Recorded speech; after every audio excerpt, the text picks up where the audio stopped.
countries effective later this week. The new countries include Kyrgyzstan, Myanmar, and 4 African nations. One of those is the continent's largest economy and its most populous country, Nigeria. Officials justify the ban on the basis of national security concerns. As the Washington Post reported, they say that each country has gaps in its security protocols surrounding travel that expose the United States to terror threats. But that argument doesn't really make sense.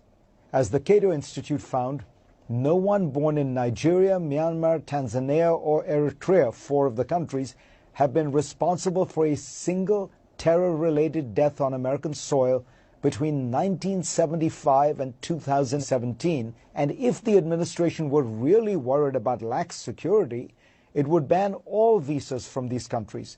But it's only targeting permanent immigrant visas, leaving temporary visas from those countries untouched, which suggests that something else is going on here.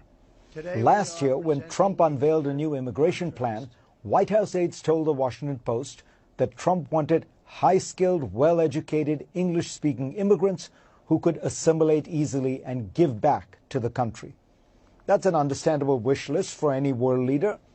But if that's what Trump wants, he should know that Nigerian immigrants, who make up the largest group of sub-Saharan African immigrants in the United States as of 2017, check all those boxes. They are some of the most educated immigrants in America. According to the Migration Policy Institute, 59% of Nigerian immigrants aged 25 or older in the U.S. hold at least a bachelor's degree.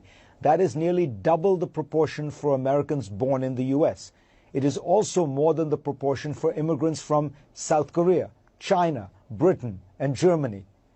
And Nigerian immigrants tend to work high-skilled jobs. 54% of them are in largely white-collar positions in management, business, science, and the arts, compared to just 39% of people born in the U.S. That means, of course, they have significant spending power.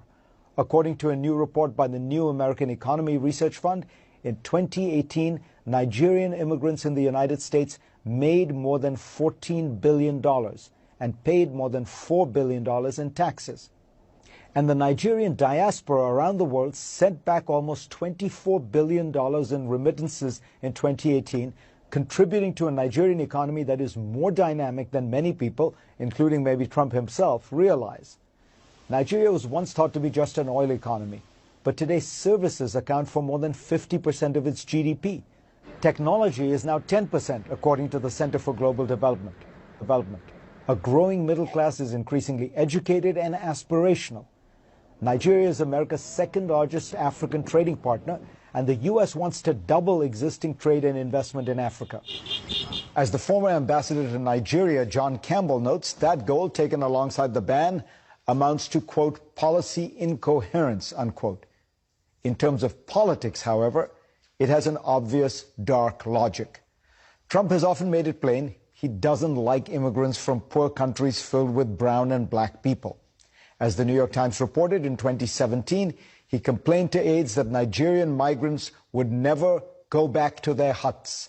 The next year, the Washington Post first reported that in a meeting with lawmakers, he said he wanted more immigrants from Norway and fewer from Haiti and African nations, or as he famously dubbed them, shithole countries. Throughout the 2016 campaign, Trump described Mexicans as criminals and Muslims as terrorists. The Nigeria travel ban reminds us, I suppose, that Donald John Trump is back on the campaign trail.